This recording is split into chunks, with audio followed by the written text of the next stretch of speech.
Hey everyone, welcome back to the channel. So if you're new here, I am Matilda and today we're diving into a topic that's so important but often overlooked, PCOS and mental health. So it's something that affects so many women, yet we rarely talk about it openly.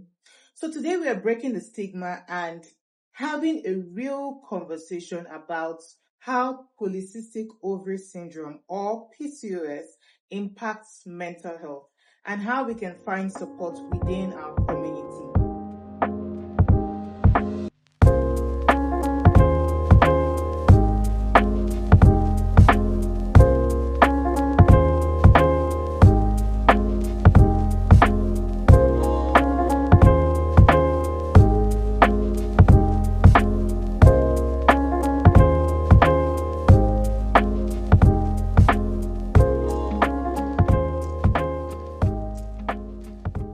Now, before we dive into today's conversation, I want to let you know that if you're watching this and you're dealing with PCOS, you are not alone. I see you, I hear you, and most importantly, there is help and support out there. So let's get into it.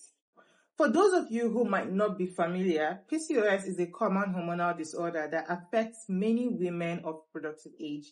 It can cause a range of symptoms like irregular periods, excess hair growth, acne, and weight gain. But did you know that it can also have a serious impact on your mental health? So the emotional and mental toll of PCOS is something many women experience, but they don't always talk about it. Things like anxiety, depression, and body image issues can become even harder to manage because of the lack of awareness and support in many parts of the world. So now let's talk about the connection between PCOS and mental health.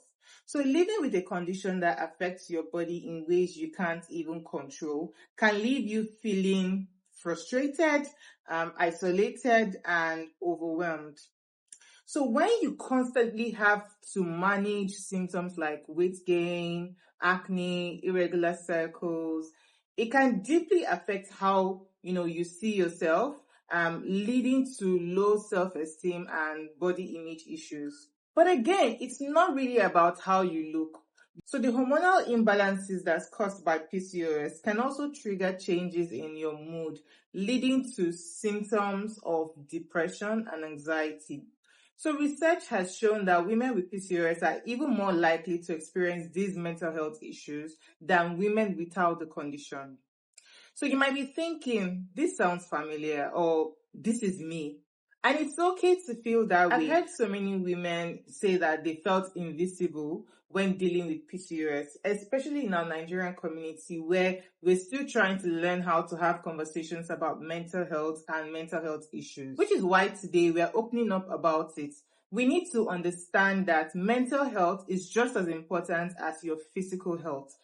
PCOS doesn't just affect your ovaries, it affects your emotions, your mindset, and your overall well-being. So let's talk about breaking the stigma around PCOS and mental health, especially in Nigeria. It's time we stop whispering about it and start having open, honest conversations. Mental health struggles shouldn't be something we hide or feel ashamed of. If you're struggling, and there's no shame in asking for help or seeking the right support. It's okay to feel vulnerable and to lean on others when you need it. Luckily, there are several ways to get the help you need. Whether it's talking to a professional or finding online communities or joining support groups, it's very important that you connect with others who understand what you're going through. Therapy is another great option. You can find affordable mental health professionals within Nigeria, both in person and online. There are also different support groups on social media where women with PCOS share their experiences and tips for managing mental health. And let's not even forget the support you can find in your family and friends. It's okay to educate your loved ones about PCOS and let them know how it's affecting your mental health. We all need someone to lean on, and sometimes that's the first step towards feeling better. So if you're struggling with the emotional impact of PCOS, here are a few things that I tried that you can try as well, and I'm sure will give the right support or make you feel better. So if you're struggling with the emotional impact of PCOS, here are a few things that I tried that you can try that will make you feel better. First, mindfulness and relaxation.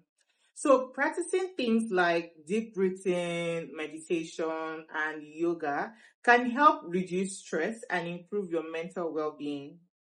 Another thing that I tried that was also very helpful was exercise. So regular physical activity can help balance your hormones and improve your mood. It doesn't have to be intense. As a matter of fact, if you have PCOS, you shouldn't even do any high intense workout. Just find something that you enjoy. It could be squats, it could be lifting weights, something that you enjoy that would make you feel better. Another thing that I tried is to change my diet and nutrition. So a healthy, balanced, and clean meal can make a big difference in how you feel, both physically and emotionally. It's all about nourishing and fueling your body with the right nutrients. So the first was finding the right support.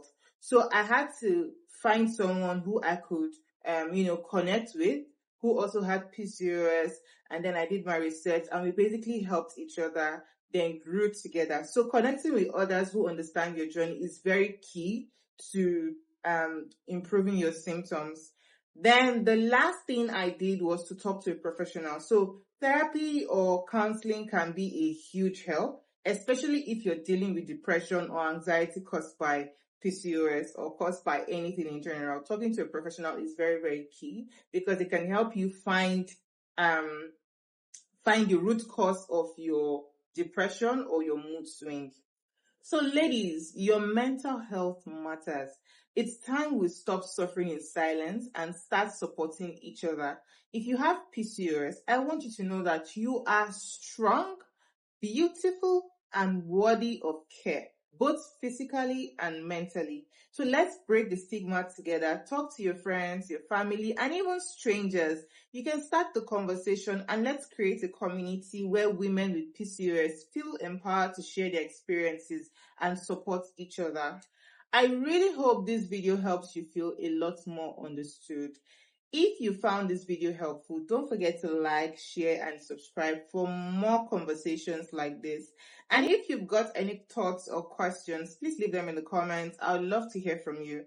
Let's keep this conversation going. And remember, you're never alone in this journey. See you in the next one. Stay strong, stay healthy, and take care of your mind and body.